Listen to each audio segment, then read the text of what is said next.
It's a long conference. It's a jury day. I try to make you laugh. Here's a joke I learned from Seinfeld. They did a survey in America. They asked people, what do you fear the most? Any guess? Spider, height, your boss, your mother-in-law? Any guess? The second one is death. The first fear, the thing Americans fear the most is public speaking. So Seinfeld said, if you're going to a funeral, you're better off lying in the casket than standing at the podium giving the eulogy. So with that,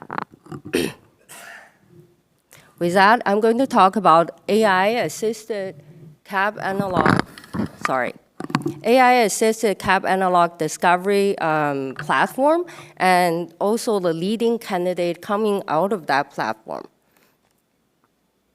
So first, I'm going to talk about our AI-assisted Cap analog discovery platform. It started with in silico design. So AI help us to come up all kinds of structures. And then we would perform a molecular docking simulation by sticking the molecule with EIF4E to see which one give you tightest binding.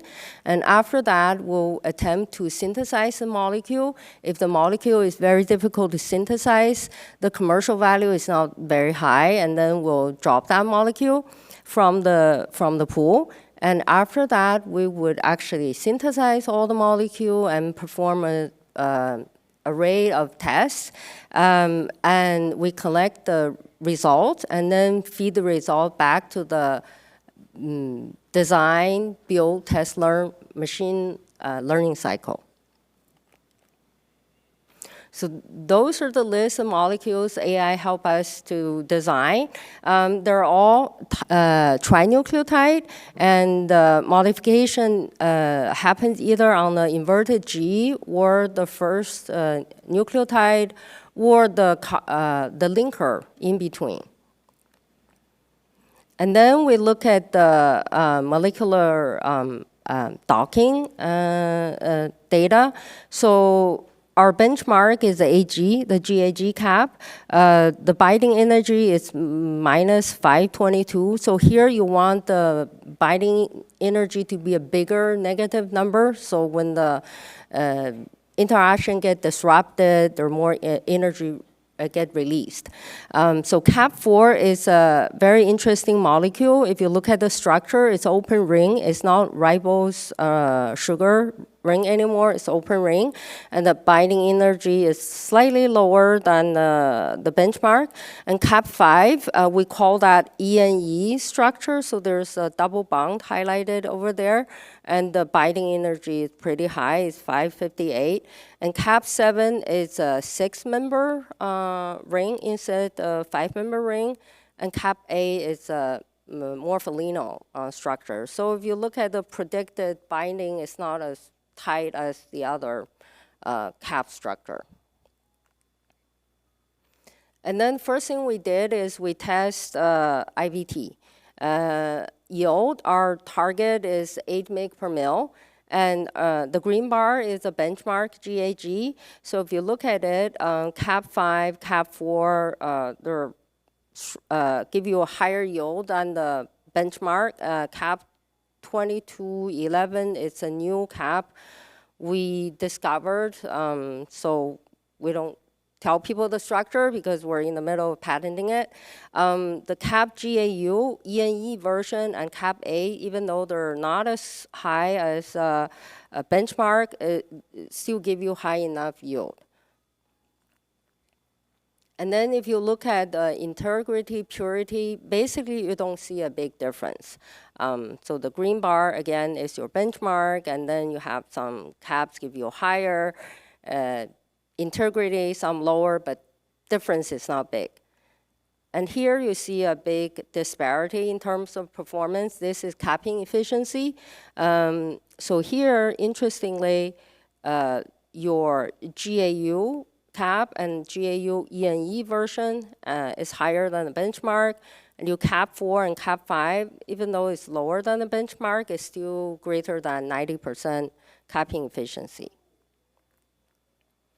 And then putting everything together, if you use like 8 mg per mil and as a yield benchmark and 85% purity, 90% capping efficiency, you have a few cap analog meet this criteria like Cap5, Cap4, GAU, ENE, Cap6, and Cap9.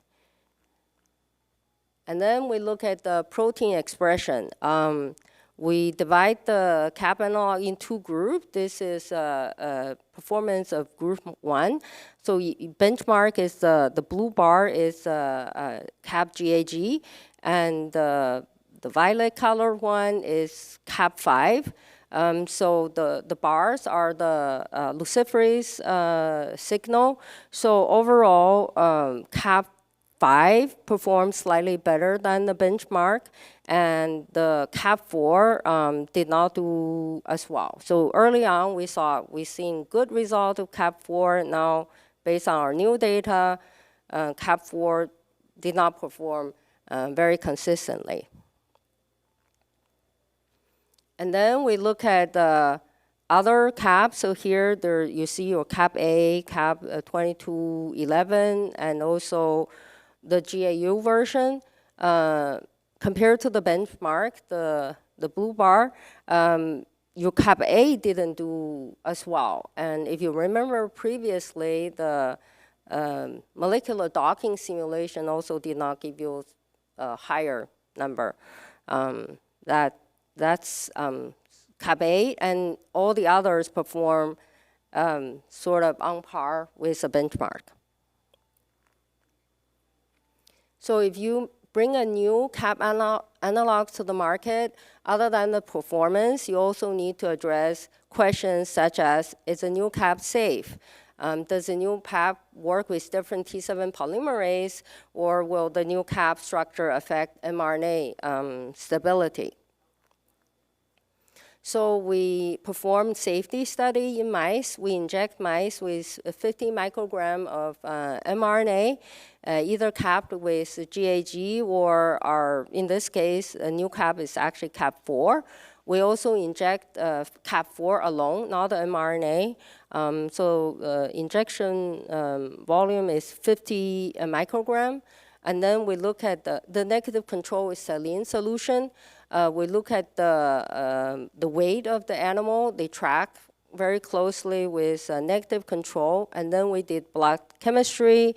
Again, all performed very similar to negative control. And then we did tissue biopsy. We didn't see any toxicity. And then we bought 6 different kind of polymerase, 2 wild type from different vendors, and 4 different mutant T7 polymerase, either give you high capping efficiency or low double-strand RNA. So if you look at the IVT yield, you see a little bit of variability, but no big difference, and no big difference in purity or capping efficiency. So the conclusion is, in this case, we use the Cap5 new cap. So Cap5 is compatible with different T7 polymerase. And then we try to answer the question, will the new cap affect mRNA stability? We did freeze-thaw, 3 different cycles. We look at mRNA concentration, the size, and purity. Compare a Cap5 with a GAG cap, there's no difference. We also perform long-term stability, and -70, you don't see big difference. And also at 5 degrees, no big difference. So if you look at the 5-degree data, so mRNA is actually pretty stable as long as you keep it in a RNase-free environment. So based on those data, we advanced Cap5 ENE to actually some vaccine study. In this case, it's a VZV. VZV is a latent virus that can reactivate later in life that give you shingles. It's a 125 kb size. Usually people use a glycoprotein E as an antigen for vaccine. So how we perform the evaluation is first we design an mRNA construct for the GE. And then we screen those constructs. We finally landed on 2 different constructs, like GND 025-1 and -4. Those are the 2 final constructs, and the size is about 2.2 kb. And with each construct, we cap that either with your benchmark GAG or cap ENE, as highlighted on the right-hand side.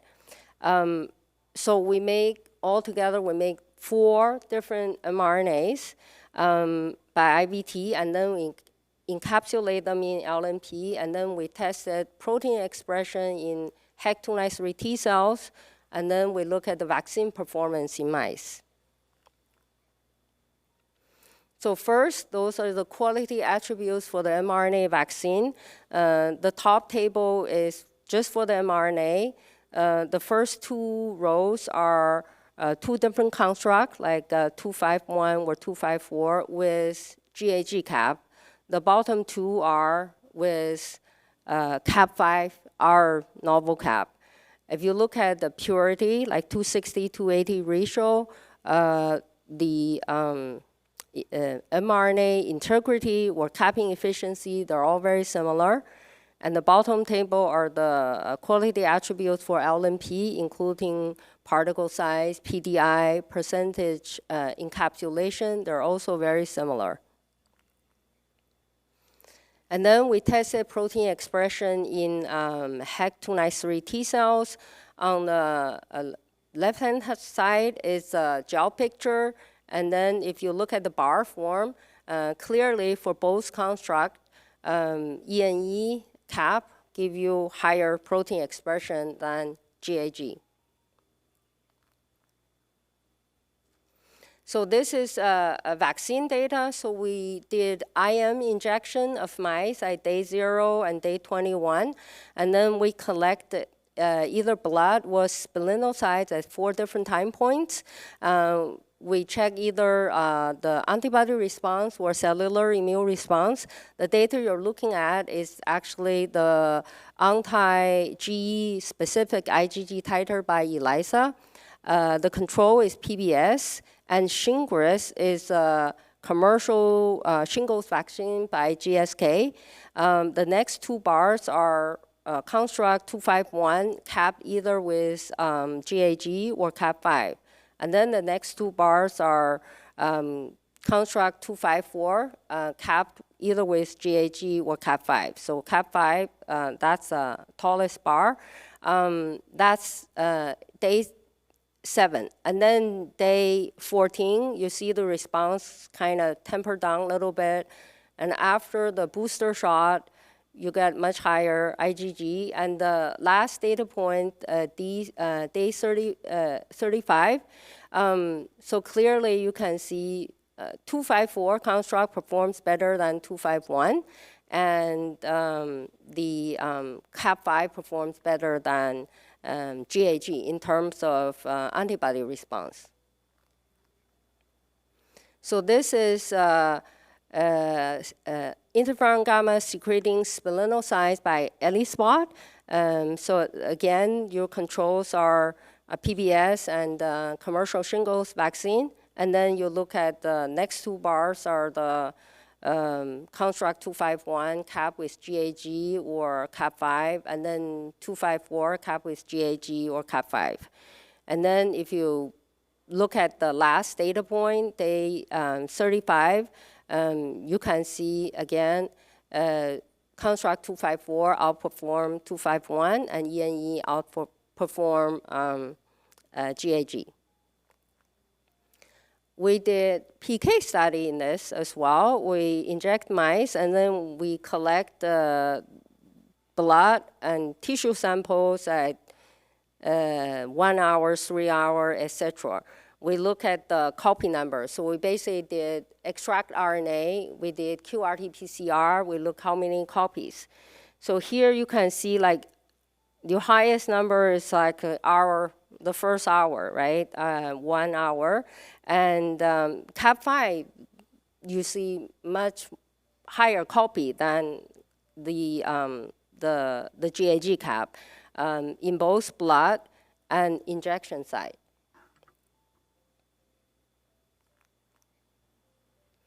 And so this is other tissues. And here you can see in spleen, the mRNA actually lasts longer because this is a vaccine. You also see the mRNA in lymph node and also skeletal muscle.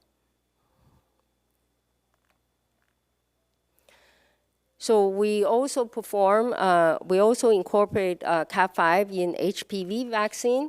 So HPV is a small non-enveloped double-strand DNA virus. There are over 200 HPV genotypes, and the high-risk ones are such as HPV 16 and 18, encode E6, E7, can suppress or inactivate tumor suppressor protein like P53 or RB, and that can cause cancer. So we developed this it's kind of cancer vaccine. This is very different than your prophylactic HPV vaccine, which target L1. And so here again, so the mRNA size is about 1.8 kb. And we find two final candidate, mRNA-1, mRNA-2. The top two rows are, first of all, the top table again are the mRNA. The bottom table is mRNA-LNP. The top rows are capped with GAG. The bottom two rows are capped with Cap5 ENE. So if you look at the purity, integrity, or capping efficiency, they're all very similar. Again, size, PDI, percentage encapsulation, they're all very similar. Those are the vaccine quality attributes. And then we look at the protein expression as we did with VZV vaccine. If you look at the bar in both constructs, mRNA with ENE show higher protein expression.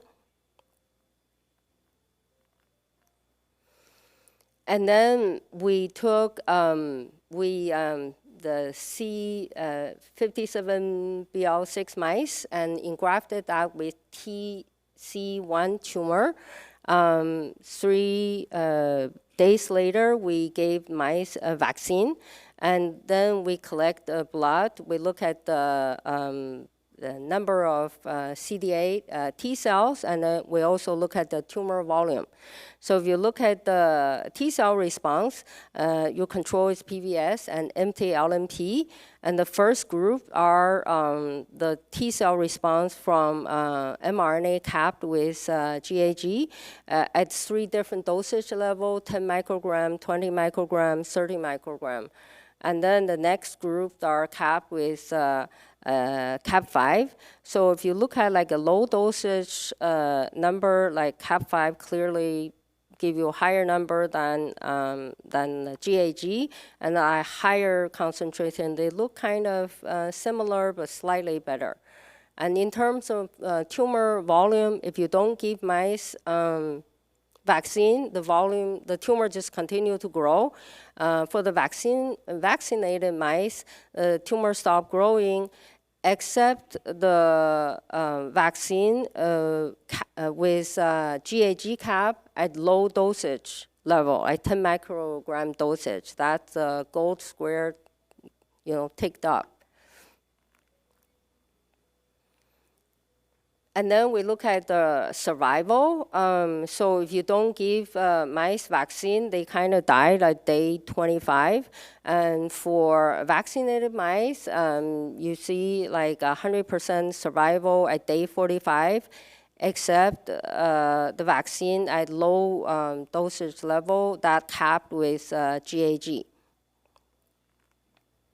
So to conclude, so we found like molecular docking simulation has relatively strong predictive power on cap performance in protein translation. So if you develop your own caps and do a molecular docking, that give you an idea how the cap will perform. Cap analog structure affects IVT performance, particularly yield and capping efficiency.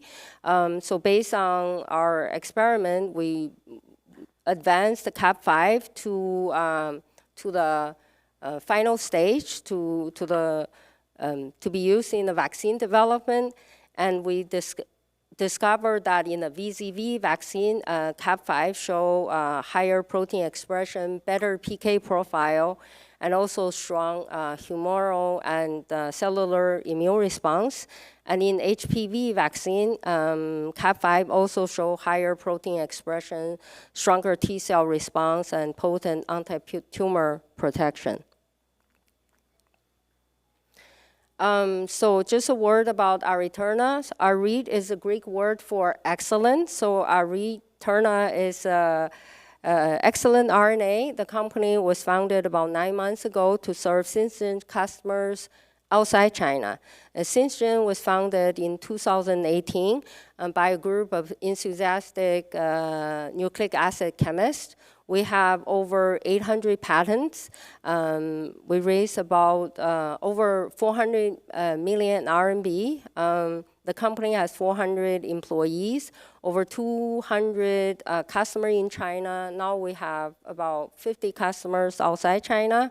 And we also have a large GMP space to make the GMP grade raw materials. With that, I'm going to stop and ready for questions. Thank you.